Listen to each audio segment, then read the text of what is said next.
Hey, Vic, just the medical rundown here initially. Garett, Bolles, and Noah Fant. What do you think They're fine. Okay. Do you know what it was specifically? Was it? No, I really don't. I don't know if it was something to do with food or just a little bug, 24-hour bug, but I'm not really sure what it was. Okay. And then you had Melvin Gordon on the injury report yesterday, and then Philip Lindsay. I'm interested in those two. Yeah, Melvin, if we had practiced today, would have been limited, as Philip would have been also. I think they'll both be okay by the end of the week. Just in looking at the game again, has Philip been bothered by his foot or this hip injury? Or I'm sure he has to some degree. You know, anytime you're nicked, it's going to bother you a little bit, but I'm sure it has in Philip's case also. And then last thing for me is just in what you've seen from Josh Allen so far when you've looked at them and kind of how they've been able to do with what you're hoping with Drew. I mean, he was a 52% passer as a rookie, and this year he's up around 70. Yeah, he's having a hell of a season. Big, strong guy who can run. He's tough to tackle in the pocket. He's tough to tackle when he breaks out of the pocket. They have some design runs for him. He's seeing the field very well, throwing it very well. The guy's, really emerged as one of the top quarterbacks in the league. And I can remember when people were saying there weren't enough good quarterbacks for the league, and it seems like we're playing a good one every week. So I think that's disappeared. Thanks, Tim. Hey, Vic, you've had a revolving door at cornerback for injury and other reasons, but Kareem and Justin have really held down the fort. I'm wondering if you could speak to what their veteran presence has brought to your secondary to kind of keep things afloat. Yeah, anytime, we've lost 5 corners in the last 2 weeks. And those 2 guys have been the steady influence back there. They have not only played their position well, but they've had a great leadership for the rest of the guys back there in talking to them during the game, during the week, in between series. And they've both done a great job in helping out those young guys and new guys that are playing because of those injuries. Next one, Nick Cosmo. Yeah, Vic, over the last 4 weeks, I think Melvin Gordon's averaging close to 6 yards a carry. And I'm just curious, he's talked about kind of getting really playing his best toward the end of seasons. What have you kind of seen from him over this last month or so to where he's kind of starting to do that? Yeah, he's running good. I mean, Melvin's always been a good back in this league. He had good years with the Chargers. His last season with the Chargers was choppy because of his holdout. But he's an established good running back in this league. He runs hard. He runs with his good pad level. He can get the extra yards after contact, and been really pleased with the way he's played. Next one, Brandon. Coach, how did Netani Muti end up looking when you went back and watched the tape? And can you kind of give us an update on Glasgow and how right guard might shake out this week? Not sure. Glasgow is obviously much better right now than he was last week at this time. We'll see how it develops during the week. But Mute had a really good game. I was really impressed with his play. You got to remember, this guy only played 3 games, his first 3 games in college last year, and then he was injured and missed the rest of the season. So this is his first game in probably, as the calendar goes, a year and a half at any level. And I thought he went in there and did a very nice job, made some good blocks, got out on the screen, made a good block. Thought he played very well. I was very pleased with his play. Next one, Mark Kislow.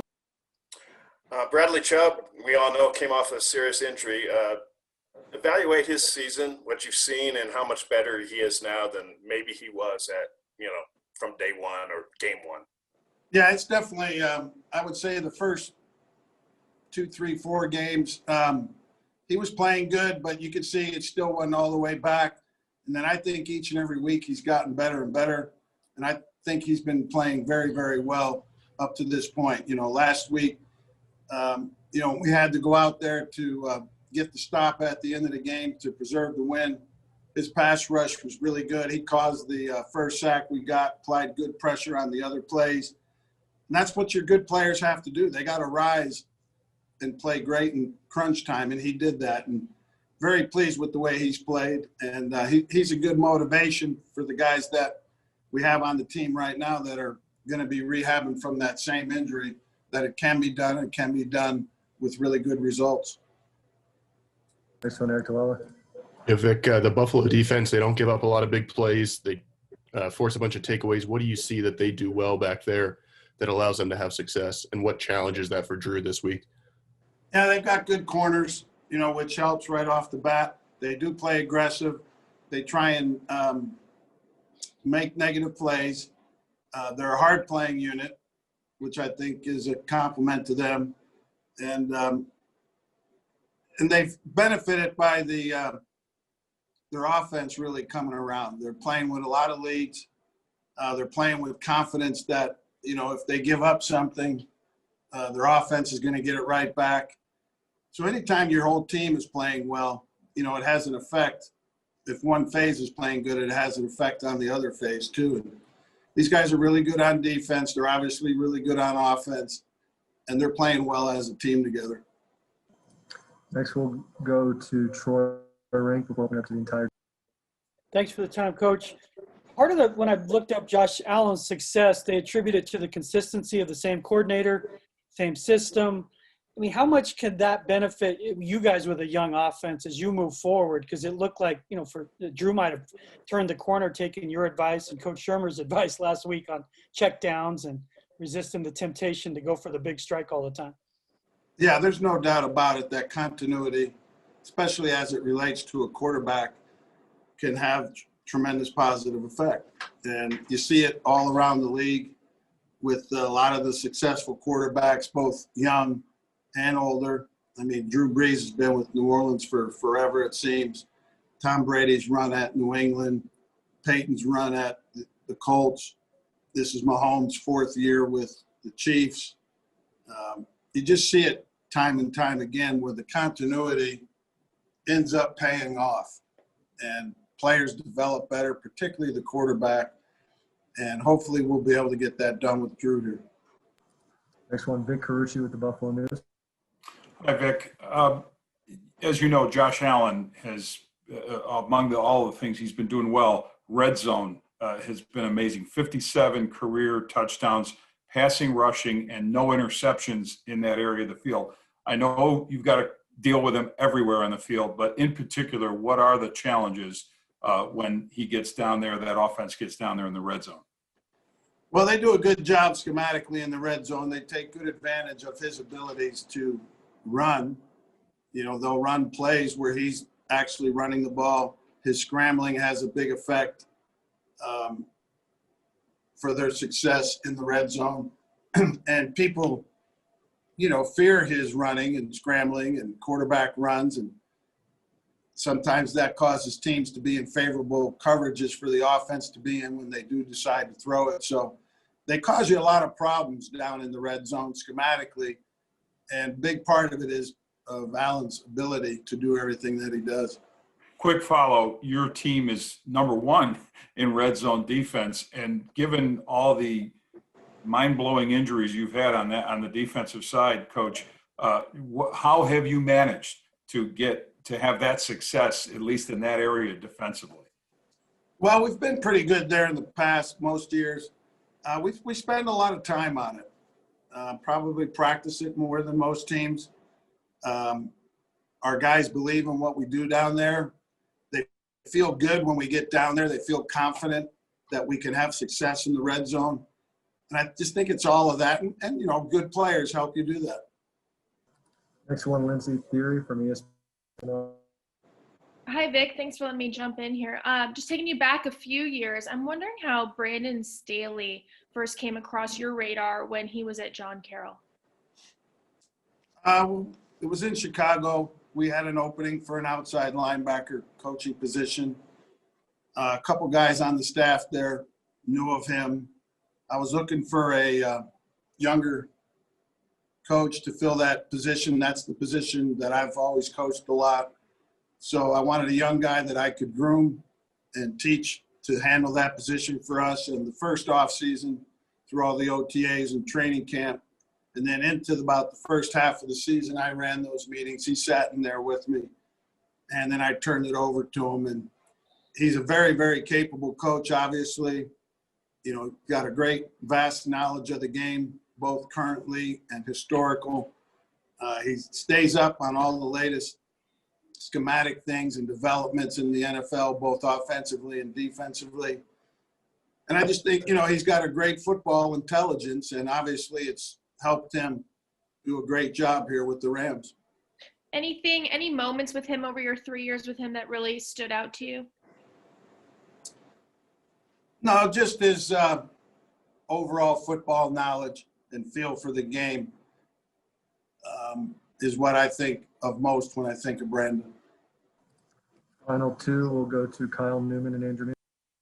So Vic, obviously you brought Nick Vannett in to primarily be a run blocker, but did anything he showed last week, and I know obviously Noah Fant's your number one guy at that position, but anything he showed last week, maybe say there's something more to be desired there, and maybe something more you can get out of him in the pass game going forward and in the next season too? Is the last person that asked that question about Brandon still here? Yes, she is. Hold on. Let me get her back on the line for you. Lindsay, you still on the line? You know, Coach, she's no longer on the line, but we can record the quote and make sure she gets it. Well, Brandon was paid a good compliment. I had a call from a potential head coach for next season, call me and ask me if I have any more Brandon Staley's to be his defensive coordinator. So Brandon's done well for himself. People notice it, and they're calling me to see if I have another one for them. I'm sorry, I forgot your question here. The next one. Go ahead, Kyle. Nick Vannett, what he showed last week against Carolina, obviously that was kind of by necessity, and Noah Fant's your number one guy, but is there more to be desired there in the pass game, and can he bring more to the table these last few weeks and into next season? Oh, definitely. Nick's a pro. You know, he knows how to play the position. He's experienced. He's equally adept at the blocking part of the job and the receiving part of the job. He runs good routes. He's available for the quarterback. They know where he's going to be. He's going to be where the route is designed. And he's done a good job of catching it and running with it recently here and getting some good yards after the catch. Follow up, Andrew. Vic, of course, you guys faced Buffalo last year. What sort of impact has Stephon Diggs had on their offense, and how much did he change things for them dynamically this year? I changed it tremendously. They already had a good receiving group, but you add Diggs to that group of Beasley and Davis and McKenzie, and now they got another bell cow, and he's caught over 100 balls, I believe.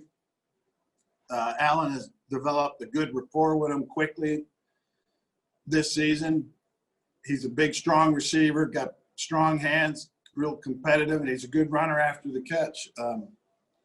He's been a tremendous help to their offense.